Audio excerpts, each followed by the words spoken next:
बंधु माने आजिर एही कार्यक्रम को आपण मानक स्वागत। आजिर एही कार्यक्रमटी तुला राशि व्यक्ति विशेष मानक पई बहुत गुरुत्वपूर्ण अटे, बहुत ही खास अटे।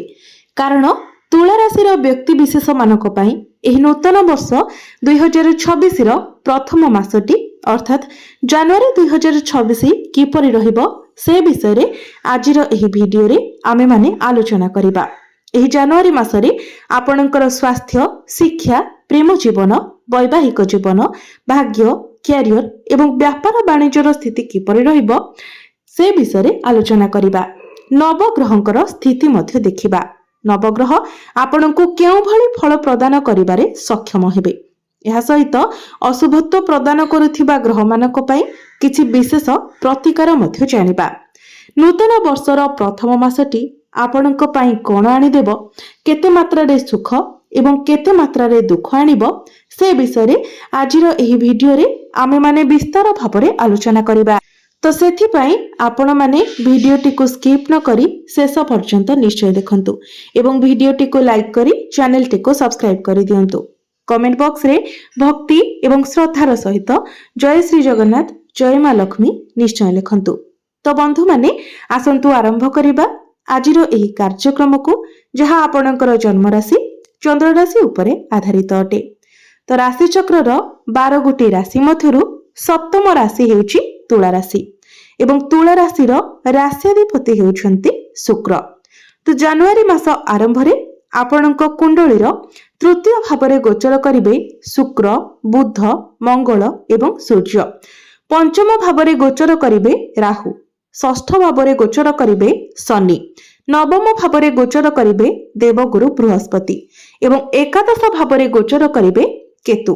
तो सर्वप्रथमे आसंतु जानिबा आपणकर स्वास्थ्य किभଳି रहिबो ए जनवरी 2026 रे। तेबे बंधु माने कुंडलीर प्रथम भावटी होइथाय आपणकर स्वास्थ्यर भाव, इम्युनिटी सिस्टम रो भाव। आपणकर प्रथम भावर अधिपति हेउछंती शुक्र। शुक्र आपणक कुंडलीर तृतीय भावरे गोचर करूछंती, किंतु 13 जनवरी को शुक्र आपणकर चतुर्थ भाव को प्रवेश करिवे। तो एही जनवरी मासरे आपणकर टिके अधिक ट्रावेलिंग होई पारे। आपण अधिक छोट छोट भ्रमण करि पारंती। जदि आपण ट्रावेलिंग रिलेटेड किछि काम करूछंती, मार्केटिंग रो काम करूछंती, तो आपणक उपरे कार्यभार टिके अधिक रहि पारे। तेणु 15-16 जनवरी पूर्वरु आपण टिके थक्कापणर अनुभव करि पारंती। मुंड बिंधा भली किछिटा समस्या देखा देई पारे किबा आपणकर इम्युनिटी सिस्टम टिके डाउन रहि पारे। आपणको लागिबो जेमिति आपण टिके वीक फील करूछंती। तेबे एई सब समस्या केवल 15-16 जनवरी पर्यंत रहिबो। तापरे जतेबेले शुक्र आपणकर चतुर्थ भाव को प्रवेश करिवे, आपणकर केंद्र रे गोचर करिवे, तो सेतेबेले शुक्रंकर स्थिति बहुत मजबूत बनि जिवो। तो आपणकर स्वास्थ्य रे मध्य आपण सुधार देखिबाको पाइबे। पूर्वरु आपणकर जहाँ भी स्वास्थ्य जनित समस्या थिला से सब दूर होई जिवो। आपणकर हेल्थ रे रिकवरी हेबो। आपण निज भितरे खुशी अनुभव करिवे, स्फूर्ति अनुभव करिवे। एबे आसंतु जानिबा विद्यार्थी मानक पई किपरि रहिबो ए नूतन वर्षर प्रथम मास अर्थात जनवरी 2026 विद्यार्थी मानक पई कोण आनी देबो। तेबे बंधु माने कुंडलीर पंचम भावटी होइथाय शिक्षार भाव। आपणकर पंचम भावर अधिपति हेउछंती शनि। शनि आपणक कुंडलीर षष्ठ भावरे गोचर करूछंती एवं आपणकर पंचम भावरे गोचर करूछंती राहु।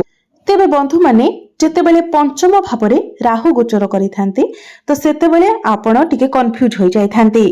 आपण अन्य मानकर कथा सुनी निजे लक्ष्य भ्रष्ट होइथांती।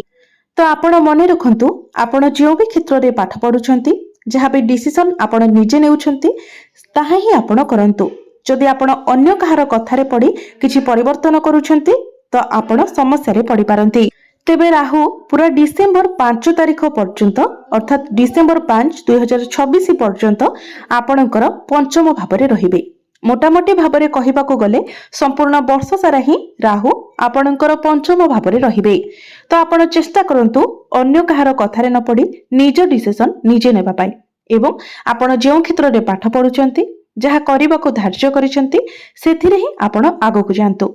निज भितरे जदि आपण कंफ्यूज होंती, तो आपण ही समस्या रे पड़िबे। तेबे शनि जेहेतु आपणकर षष्ठ भाव में गोचर करुछंती एवं शनिଙ୍କର दृष्टि द्वादश भाव उपरे रहुछि तो आपण जदि आपणकर पाठ पढ़ा को लेकी विदेश यात्रा करने को चाहूँगी विदेश रे रही पाठ पढ़ा को चाहूँगी तो आपणक पई बहुत सुवर्ण सुजोग मिलिबो। एबे आसंतु जानिबा आपणकर प्रेम जीवन किपरि रहिबो एही जनवरी 2026 रे। तो बंधु माने कुंडलीर पंचम भावटी आपणकर शिक्षार भाव हेबा सहित पंचम भावटी मध्य होइथाय आपणकर प्रेम जीवनर भाव एवं आपणकर संतानर मध्य भाव। तो आपणकर पंचम भावर अधिपति हेउछंती शनि। शनि आपणक कुंडलीर षष्ठ भाव में गोचर करुछंती एवं राहु आपणकर पंचम भाव में गोचर करुछंती। बंधु माने दीर्घ 18 वर्ष परे राहु आपणकर पंचम भाव में गोचर करुछंती।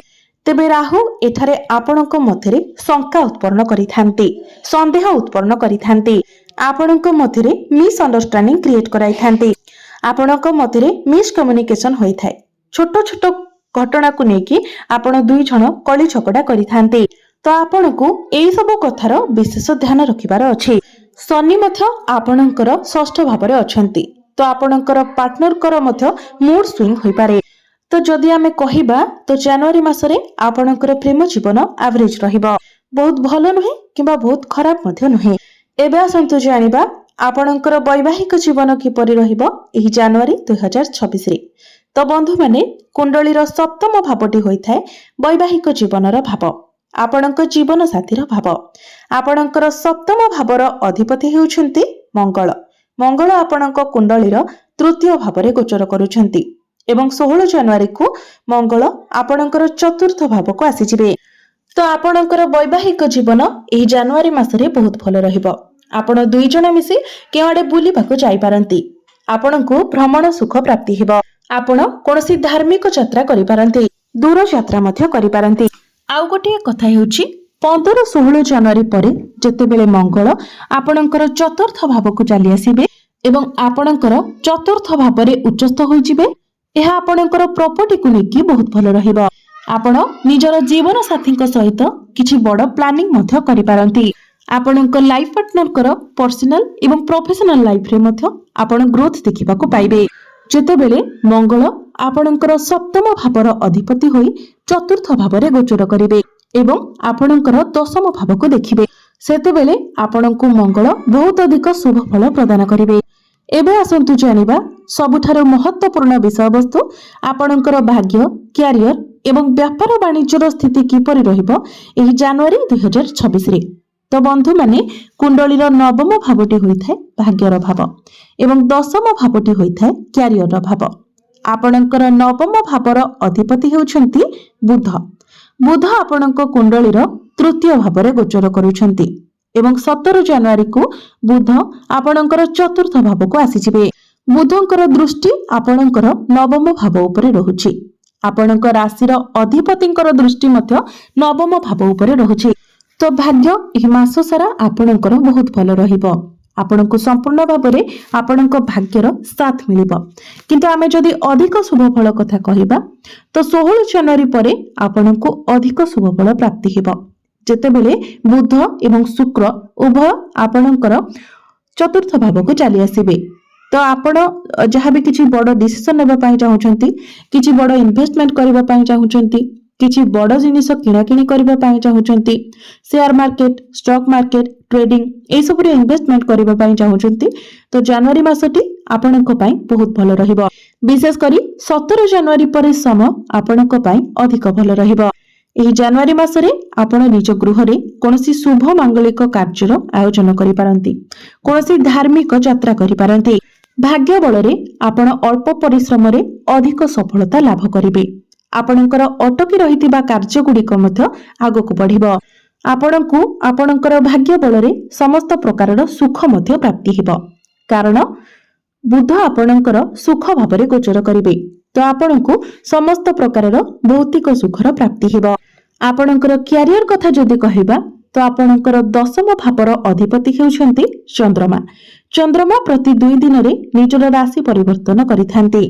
तो जनवरी मास आरंभ रे आपणक मन रे एभली किछि ख्याल आसी पारे, आपण चाहिबे निजर कार्य को परिवर्तन करिबा पई। ट्रांसफर चिंताधारा आपणकर मन को आसीबो। किंतु जेमिति ही जनवरी मासटी धीरे धीरे आगको बढ़िबो तो 14-15 जनवरी परे आपणक मध्यरे मैच्योरिटी लेवल बढ़िबो। क्यारियर रे आपणक विरुद्ध रे जो पॉलिटिक्स चलीथिला से सब मध्य बंद होई जिवो। निज क्यारियर रे आपणको खुशी मिलिबो किबा आपण जो परिवर्तन चाहुथिले ताहा मध्य आपणको प्राप्ति हेबो। बिजनेस कथा जदि कहबा तो बिजनेस एही जनवरी मासरे आपणकर बहुत भलो रहिबो। बिजनेस रे आपण प्रॉफिट देखिबाको पाइबे। किंतु जदि आपण लुहा सह जड़ित कोनोसी काम करूछंती सेथिरे टिके आपण सतर्क रहंतु। किंतु जदि आपण मार्केटिंग रो काम करूछंती से सबरे आपण सफलता पाइबे। ऑनलाइन रिलेटेड जदि काम करूछंती, फूड रिलेटेड किछि काम करूछंती तो ए सबरे आपनको बहुत अधिक लाभ प्राप्ति हेबो। किंतु लुहा संबंधित मेसिन जातीय जिनिस रे आपण टिके सतर्क रहंतु। एबे आसंतु जानिबा किछि प्रतिकार विषय रे। जो प्रतिकार गुड़िक करिबा द्वारा आपनको अधिक मात्रा रे शुभ फल प्राप्ति हेबो एवं जहाँ सब अशुभत्व रहुछि से गुड़िक खंडन होई जिवो। तो सेथि पई आपण प्रत्येक दिन शुक्रंकर बीज मंत्र 108 थर जप करंतु। एहा सहित प्रत्येक दिन आपण शनिकर बीज मंत्र मध्य 108 थर जप करंतु। प्रत्येक दिन आपण हनुमान चालीसार पाठ करंतु एवं प्रत्येक दिन उदित सूर्य को तंबा पात्र रे जलार्घ्य अर्पण करंतु। आपनको अधिक मात्रा रे शुभ फल प्राप्ति हेबो। तो बंधु माने आपणकर जीवन मंगलमय हो एहा ही ईश्वरंक निकट रे